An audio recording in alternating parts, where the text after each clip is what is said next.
পরে আসার পরে আবার জ্বর, টাইফয়েড ধরা পড়ছে। টাইফয়েড ধরার পরে আবার মানে 15 দিন গেল, যাওয়ার পরে আবার জ্বর, মানে একইভাবে একই রকম জ্বর। ওই জ্বর হওয়ার পরে আবার মানে সুই দিলাম, ওষুধ খেলাম, খাওয়ার পরে আবার জ্বর। তাই আবার ওর 15 দিন গেল, যাওয়ার পরে ওই একই রকমই আবার জ্বর।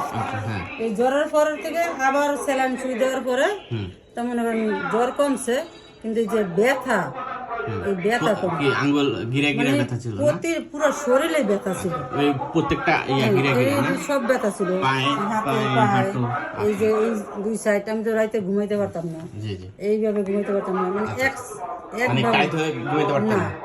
আর দ্বিতীয়ত হলো আমি মানে হাঁটলে পাতা ব্যথা করছে, তারপরে মনে করেন এই কাপড় চিনতে পারি নাই, গোসল করলে মুখটা ধরতে পারি নাই, এরকম একটা অনেক ব্যথা ছিল।